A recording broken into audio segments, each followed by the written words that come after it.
Calculation और the word स्टिचोमेट्री लिया था। आज हम उसे प्रॉपरली स्टार्ट करते हैं।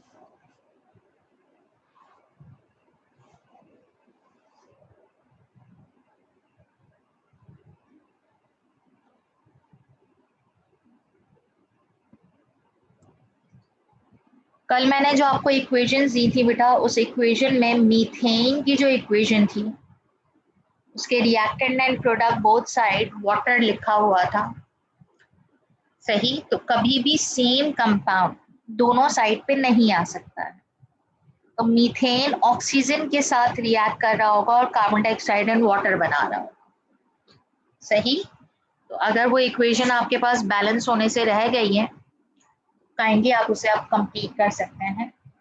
काफी सारे बच्चों के जो है वो जो आप लोग को न्यूमेरिकल में साइड बाय साइड दे रही हूँ, सारे चेकिंग के लिए व्हाट्सएप करते हैं और इक्वेशन भी चेक करवाएं। आई एम हैप्पी कि आप लोग जो है वो इतने अच्छे तरीके से काम कर रहे हैं। इक्वेशन 3 में मीथेन ऑक्सीजन के साथ रिएक्ट कर रहे हैं instead of the water. Now we are starting the stoichiometry. Just note down it.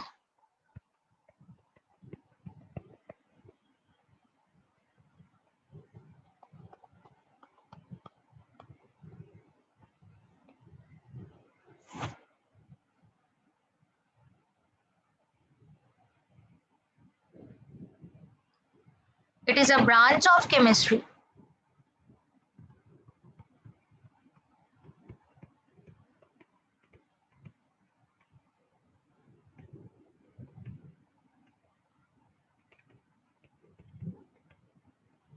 which deals with the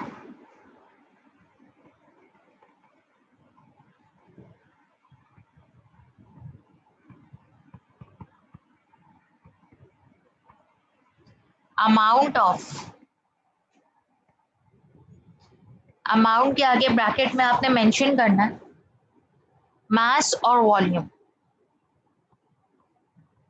यानी इस अमाउंट में आपके पास मास भी हो सकता है और वॉल्यूम भी हो सकता है। Amount of reactant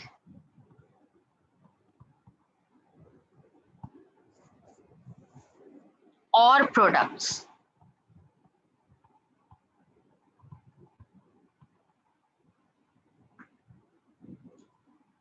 based on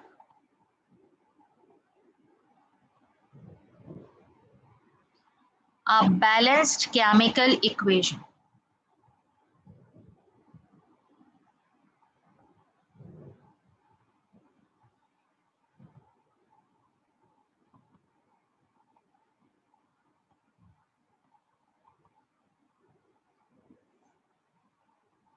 Based on a balanced chemical equation.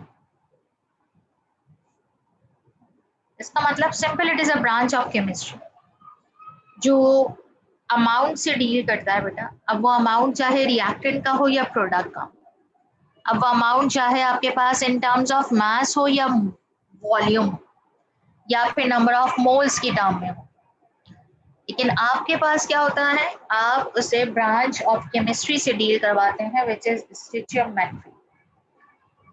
ये जो वर्ड है ना,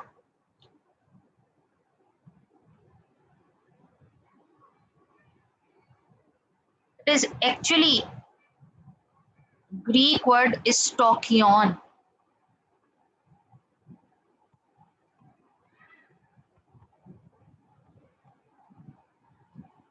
और इसका मतलब है एलिमेंट।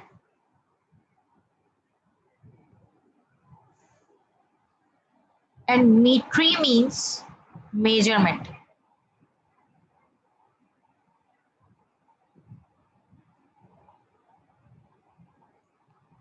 यानी अगर इसका वर्ड मीनिंग निकाले तो that is element measurement in terms of mass and volume.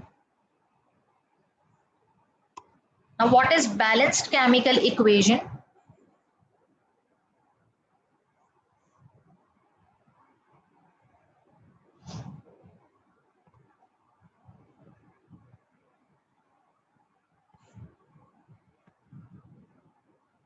Balanced chemical equation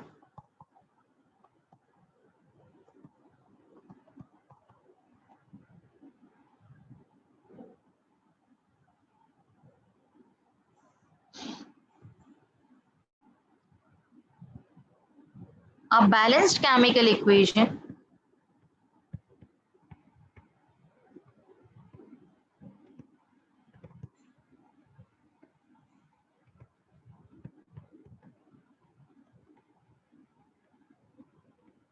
tells us the exact mole ratio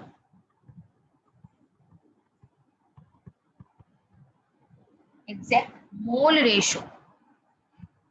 ratio जो बैलेंसिंग फैक्टर्स जिसे हमने बात की of reactants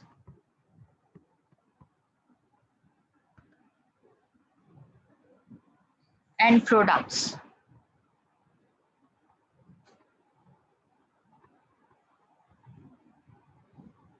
in a chemical reaction.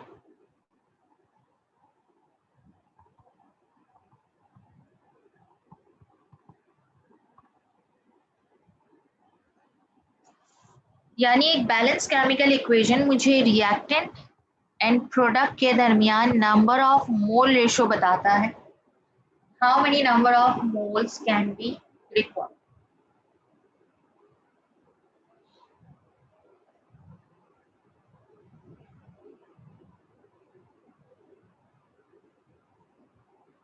Now next one, important assumptions of stoichiometry.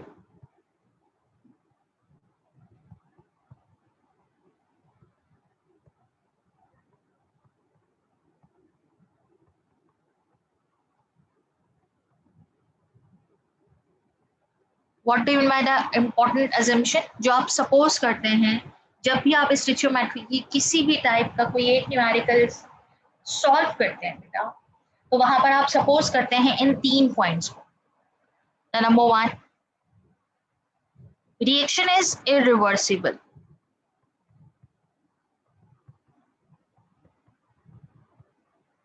Irreversible means अगर मैं यहां से IR हटा दूं स्टार्टिंग में से, तो आपके पास इरिवर्सिबल बन जाएगा रिवर्सिबल. ये जो मैंने सिर्फ एक एरो बनाया दैट इज इरिवर्सिबल. और अगर मैं आपके सामने रिएक्टेंट ऐसे लिख दूं और प्रोडक्ट भी, तो 2 एरोज नजर आ रहे हैं जो मैंने साइड में ड्रॉ किया. इसका मतलब पहले रिएक्टेंट बनेगा, रिएक्टेंट से प्रोडक्ट बनेगा और फिर प्रोडक्ट से रिएक्टेंट. यानी रिएक्शन फॉरवर्ड भी जा सकता है और रिवर्स भी आ सकता है. लेकिन रिएक्शन इज इरिवर्सिबल का मतलब यह है कि reaction is in same direction और single direction. Second assumption, reaction is complete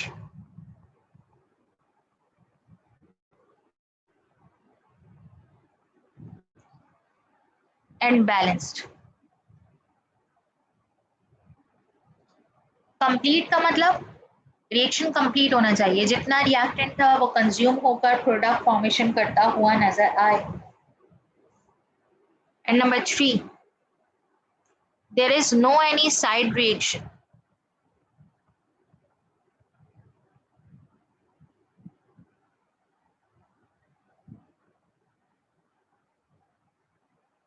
of that particular chemical reaction. उसका कोई साइड रिएक्शन नहीं होना चाहिए कि वो बज़ाहिर तो सामने एक एटम के साथ रिएक्ट करता हुआ नजर आता है, लेकिन वहां पर वो ग्लास, वहां पर वो प्लास्टिक कंटेनर, वहां पर वो उन तमाम चीजों से भी रिएक्ट करता हुआ नजर आएगा बेटा, जिनके साथ हमें रिएक्शन की जरूरत ही नहीं है.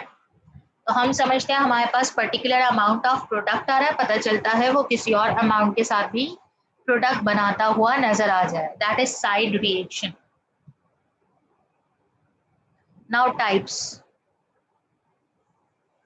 Of stoichiometric calculation.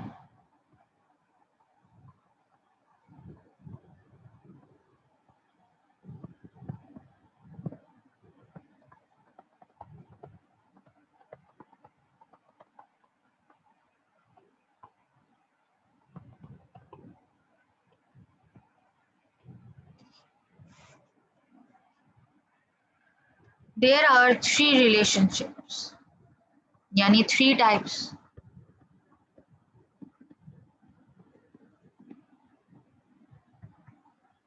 Number one, mass relationship.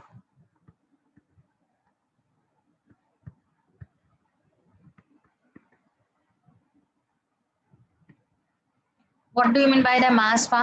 ये दो बार मास क्यों लिखा है, सिर्फ मास क्यों नहीं लिखा? क्योंकि आप एट अ टाइम दोनों चीजों को कंसीडर करते हैं, रिएक्टेंट प्रोडक्ट या प्रोडक्ट रिएक्टेंट। या तो इस मास रिलेशनशिप में क्या हो रहा होगा, गिवन भी मास होगा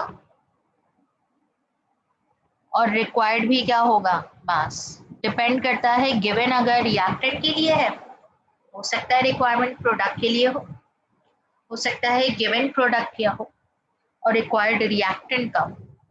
दैट इज मास। यानी हर हाल में गिवन और रिक्वायर्ड कंटेंट किस कैटेगरी में रखा जाएगा, अमाउंट, मास में।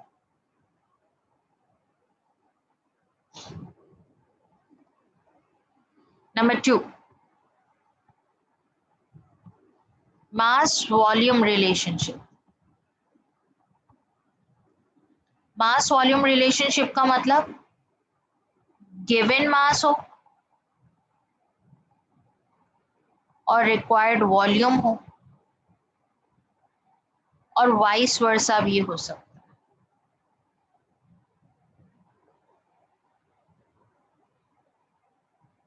Either for the reactant or product. And the third one,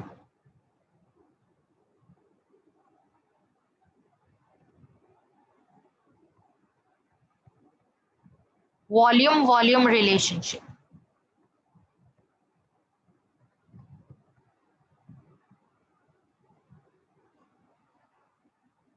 given भी वॉल्यूम हो और रिक्वायर्ड भी वॉल्यूम।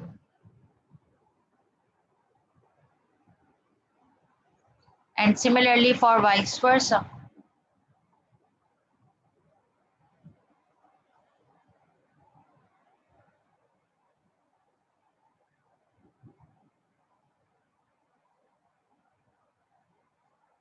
हम एक एक करके इन तमाम कैटेगरीज यानी इन तमाम टाइप्स की नंबर ऑफ न्यूमेरिकल्स को सॉल्व करेंगे। First of all we are starting the mass relationship.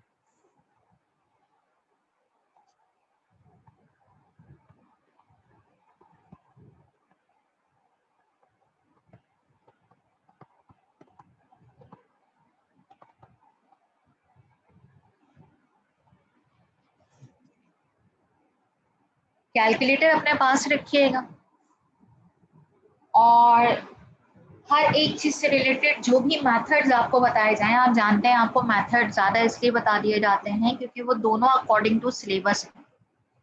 मैं यहाँ पर भी मास रिलेशनशिप बेटा आपको जो समझाऊंगी उसके दो मेथड्स हैं और वो दोनों सिलेबस के अकॉर्डिंग है। तो अब करना क्या है, वहां पर आपसे वो किसी भी पैटर्न पे क्वेश्चन पूछ सकता है और आपको वो दोनों मेथड्स आने चाहिए। वो एक अलग बात है कि मास रिलेशनशिप का कोई एक न्यूमेरिकल आ जाए तो अब आप सोच में पड़ जाए मैं मेथड 1 से करूं या मेथड 2 से, जो आपको आसान लगता है आप उससे करें। अनलेस वो वहां पर आपसे नाम से ना पूछे कि भाई मोल रेशो मेथड से बता दीजिए या फैक्टर मेथड से बता दीजिए, तो वो नाम से पूछेगा तो बात आसान हो जाती है। लेकिन ऐसा कभी हुआ नहीं है लास्ट 25 ईयर्स में। उसने सिंपल सा एक क्वेश्चन पूछा है और क्वेश्चन पूछने के बाद ये स्टूडेंट्स पर डिपेंड करता है कि वो किसी भी एक मेथड के अकॉर्डिंग उस न्यूमेरिकल को सॉल्व करें। तो एक बहुत आसान सा न्यूमेरिकल आपके सामने जो है वो मैं लिखूंगी और फिर उसे मिलकर हम दोनों मेथड से सॉल्व करें। केयरफुली सॉल्व करना है और नोट डाउन करना है। Question number 1 is calculate the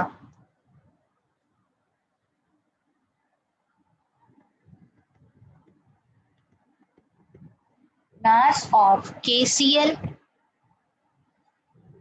यानी potassium chloride and oxygen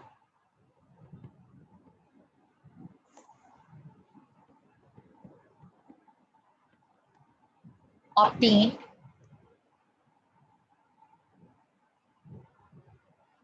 on heating 49 gram KClO3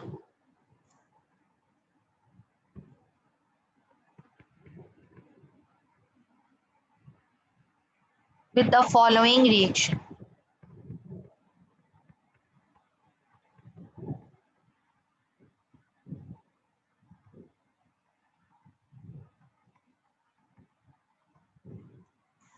The reaction is this.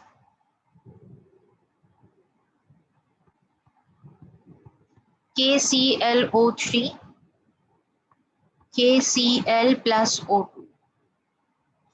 ये हमारे पास सिंपल सा सवाल है। हमने इसे कैसे पहचाना कि ये मास है?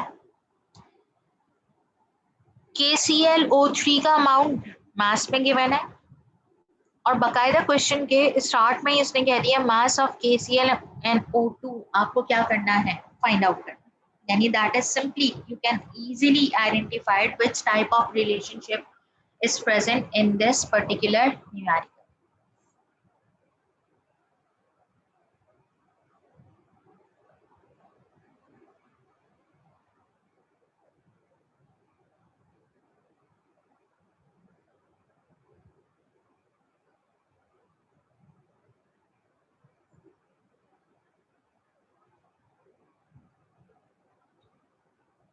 डेटा अगर हम बनाएं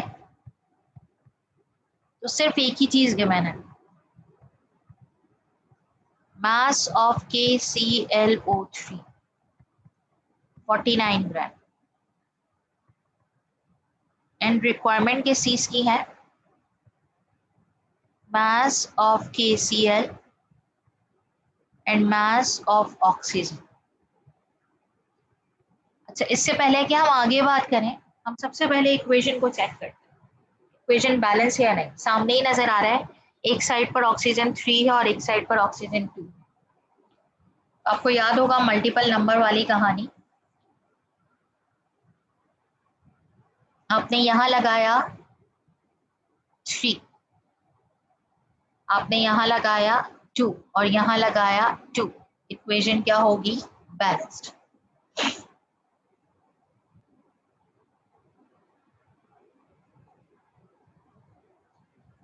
हम जब इसे सॉल्व करेंगे, सॉल्व करने के लिए मैं इक्वेशन फिर से लिखूंगी और ये जो सॉल्यूशन मैं आपको बता रही हूँ it is according to the method 1।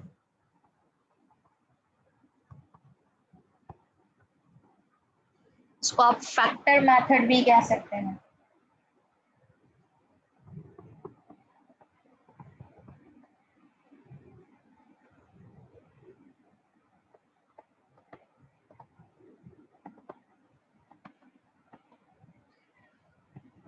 Solve करने के लिए मैंने सबसे पहले इक्वेशन जो बैलेंस की थी, आप वहां क्वेश्चन में भी बैलेंस कर सकते हैं, जब आप इसे दोबारा लिख रहे होते हैं तो आप इसे यहाँ पर भी बैलेंस कर सकते हैं, इसमें कोई मसले वाली बात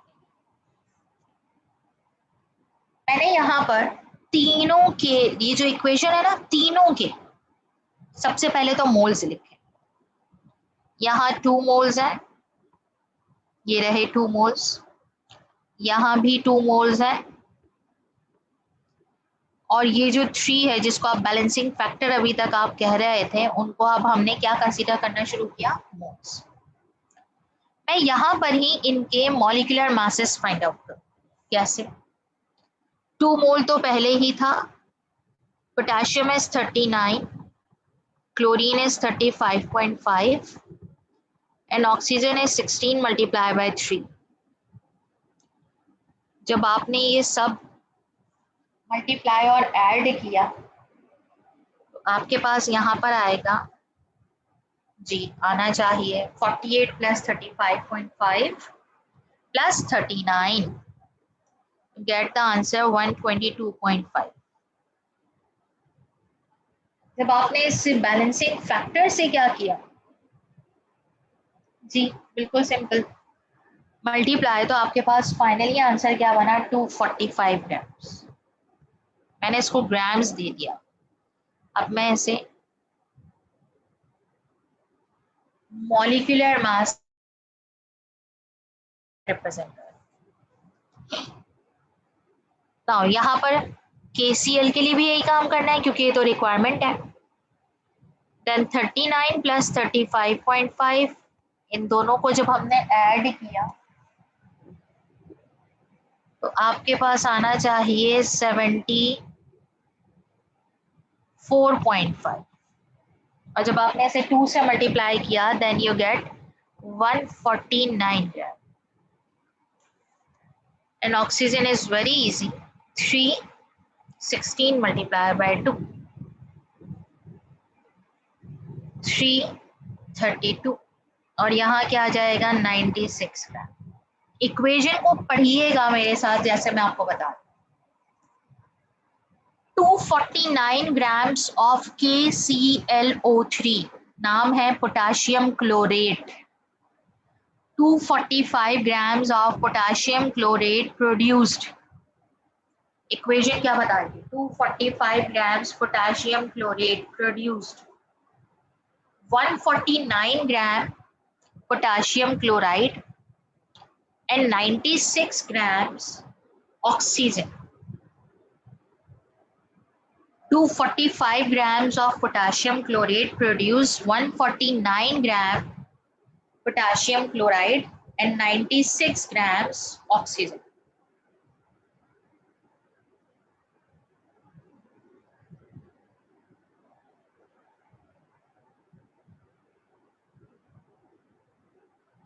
आप अगर 149 और 96 को ऐड कर लेना बेटा तो प्रोडक्ट साइड पे भी 245 ही। इसे कहते हैं बैलेंसिंग। जो हम एक्चुअली कर रहे होते हैं नंबर ऑफ मोल से, लेकिन एक्चुअली उनका अमाउंट वहां पे क्या होता है, बैलेंस्ड।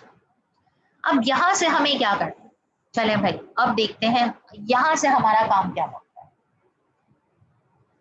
सबसे पहले मैं mass of potassium chloride find out करना चाहती हूँ।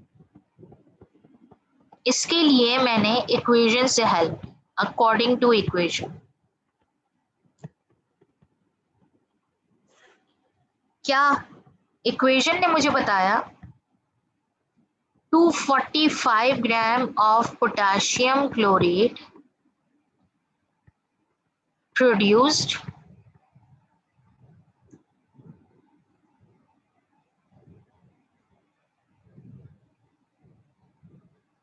149 ग्राम ऑफ पोटेशियम क्लोराइड। अब सवाल ये पैदा होता है कि मैंने पोटेशियम क्लोरेट पहले क्यों लिखा और पोटेशियम क्लोराइड बाद में क्यों लिखा। तो पहले भी एक बार मैंने आपको ये बात समझाई थी कि जो गिवन होगा वो पहले और जो रिक्वायर्ड होगा वो बाद में, जो रिक्वायर्ड होगा वो बाद में और जो गिवन होगा वो पहले। तो क्वेश्चन में देखेंगे पोटेशियम क्लोरेट आपको गिवन है, सही है। अब जरा देखें, एक और बात करवाऊंगी। 245 ग्राम्स गिव्स 149, तो 1 ग्राम कितना देगा, 149 यही रहा और 245 आकर डिवाइड हो गया। गिवन कितना था 49, गुड। किसके, potassium chlorate. 49 grams of potassium chlorate produce 149 divided by 245 multiply, ये 49 यहाँ आके मल्टीप्लाई हो गया। अब जो आंसर आएगा that is mass of potassium chloride. हमारा आधा क्वेश्चन सॉल्व हुआ है। पोटेशियम क्लोराइड का मास आ जाएगा, अगर 245 149 बना सकता है तो 49 ग्राम्स कितना बना सकता है, हमने इसे कैलकुलेट,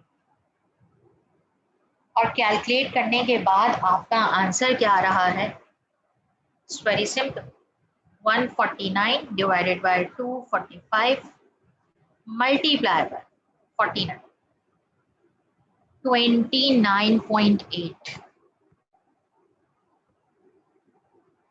यूनिट क्या लिखा, ग्राम्स। Is it clear. ये किसका मास फाइंड आउट किया, पोटेशियम क्लोराइड। नेक्स्ट रिक्वायरमेंट किसकी है, ऑक्सीजन। चलें इसे फाइंड आउट करते हैं। मास ऑफ ऑक्सीजन,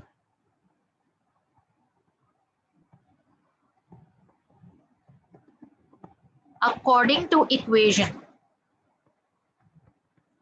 इस बार वर्डिंग बिल्कुल वैसी ही लगेगी, सिर्फ अब ऑक्सीजन को यूज करेंगे instead of potassium chloride. 245 grams of potassium chloride produced.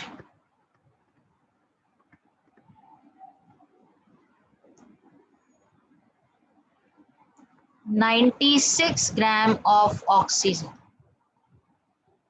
Okay है ना, ये हमें इक्वेशन ने बताया और किसी चीज ने नहीं। नाउ 1 ग्राम कितना देगा? 96 यहाँ, 245 यहाँ। तो फिर किस पर फाइंड आउट करना है? 49 ग्राम्स। 96 upon 245 multiply by 49। जब आप इसे सॉल्व करेंगे तो आपके पास आंसर आ रहा है, mass of oxygen is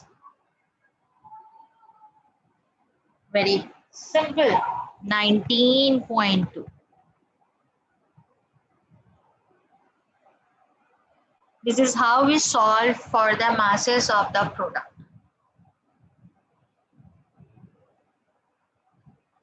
This is how we solve masses of the product.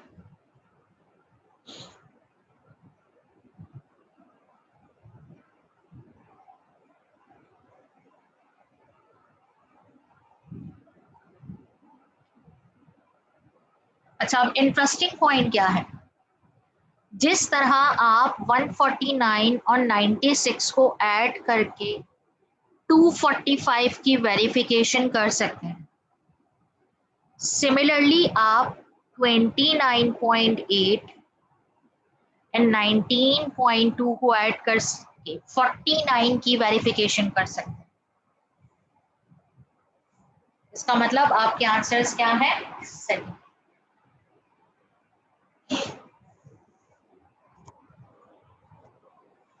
ये था फर्स्ट मेथड, डायरेक्टली मैसेज लिखे और फाइंड आउट कर लिए मैसेज।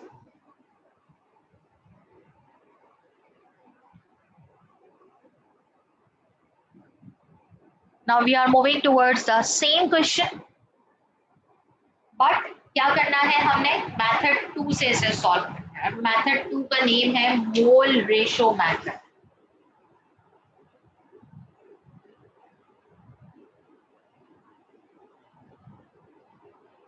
मेथड 2 का मतलब है मोल रेशो मेथड।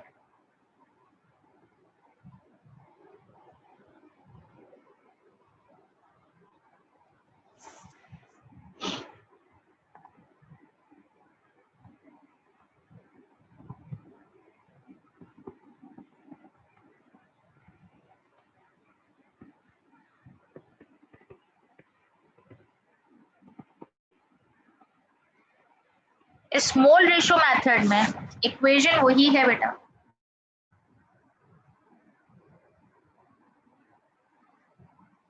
सही। लेकिन इस मोल रेशो मेथड में डेटा बनाने के बाद, याद रहे डेटा की बात कर ली है मैंने, क्योंकि वहां एक बार बना चुके हैं इसलिए बार बार नहीं लिख रही मैं। इसका आप स्टेप 1 लेंगे।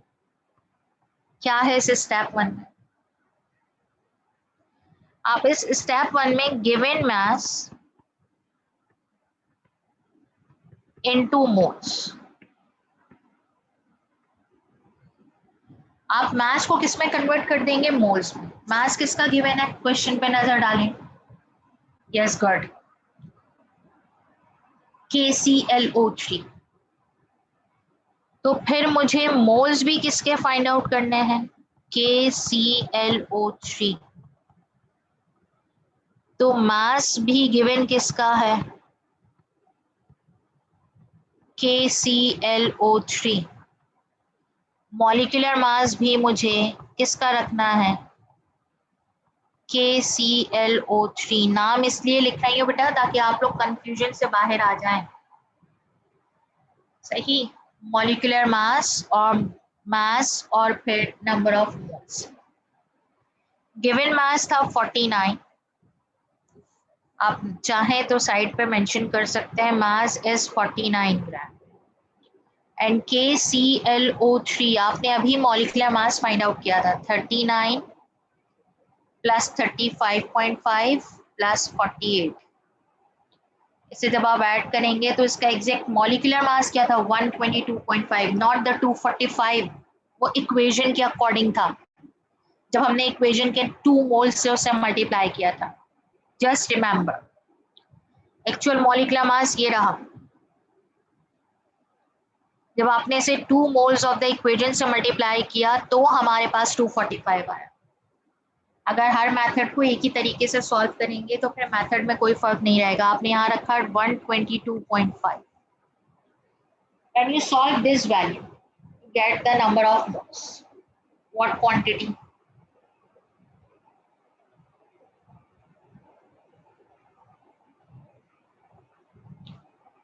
मोल्स कितने आ गए भाई? 0.4। किसके मोल्स हैं मेंशन किया मैंने। This is step 1। स्टेप 2, आप स्टेप 2 में क्या करते हैं? अकॉर्डिंग टू द इक्वेशन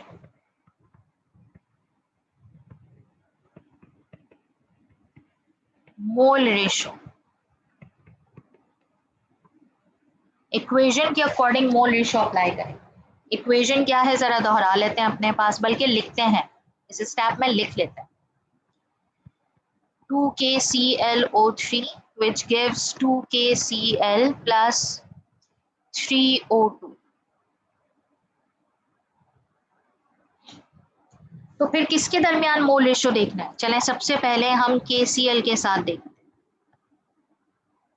और से देखना है what is the mole ratio of the given and required. 2 moles of potassium chlorate gives 2 moles of potassium chloride। इसे आप ऐसे भी कह सकते हैं अगर आप इसे सेपरेटली मेंशन करें, 2 moles 3 moles। According to equation 2 moles of potassium chlorate produced 2 moles of potassium chloride। तो 1 मोल कितना करेगा भाई? 1 पे फाइंड आउट करते हैं। 2/2 है ना, 2 से 2 को कैंसिल करते हैं तो 1 ही आएगा। तो फिर 0.4 मोल कितना करेंगे? बहुत सिंपल कैलकुलेशन है। अगर 2 से 2 को कैंसिल नहीं किया तो यहाँ पे रख लें 2 1 ज़ा 2 2 1 ज़ा 2। तो मोल ऑफ पोटेशियम क्लोरेट कितने आ गए? Sorry chloride 0.4। लेकिन उसने अमाउंट मास मांगा है, नॉट मोल्स। तो आप क्या करते हैं? फौरी तौर पर इस मोल को मास में कन्वर्ट करते हैं। कैसे?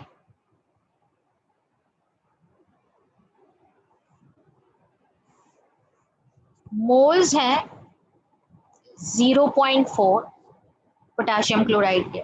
KCl का मॉलिक्यूलर मास कितना आएगा? 39 प्लस 35.5।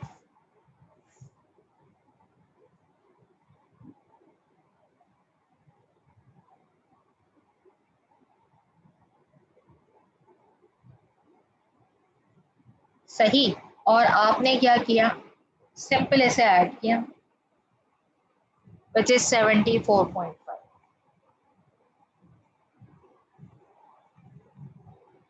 अब आपने रखा मोल का formula, mole equals to mass upon molecular mass. Mole थे 0.4, मास फाइंड आउट करना है, मॉलिक्यूलर मास है 74.5। आपने इसे मल्टीप्लाई किया, 0.4 multiply by 74.5। Yes, is the answer same?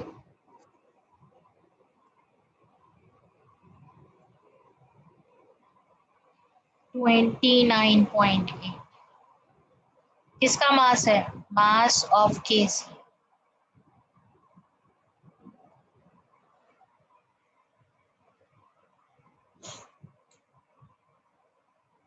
This is for potassium chloride.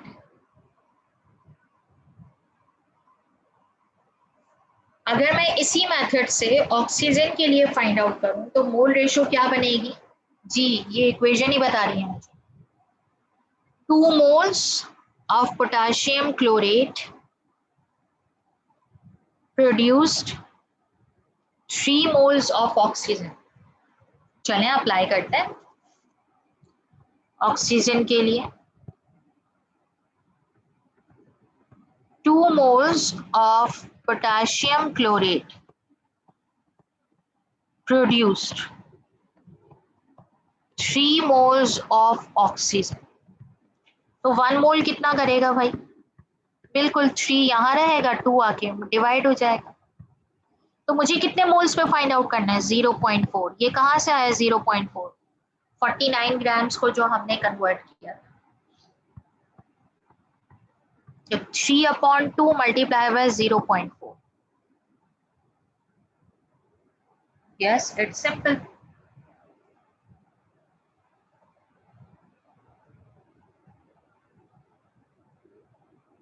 moles of oxygen is 0.6। अच्छा, आप में से अक्सर बच्चे ना यही आंसर, इसे ही आंसर समझ लेते हैं।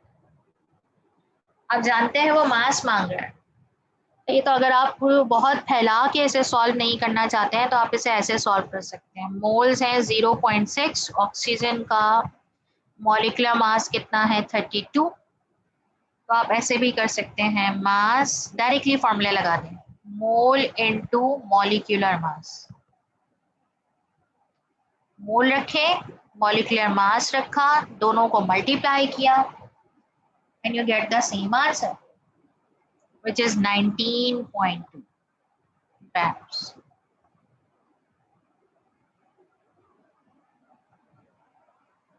This is how we get the masses with the help of the two different types of the method।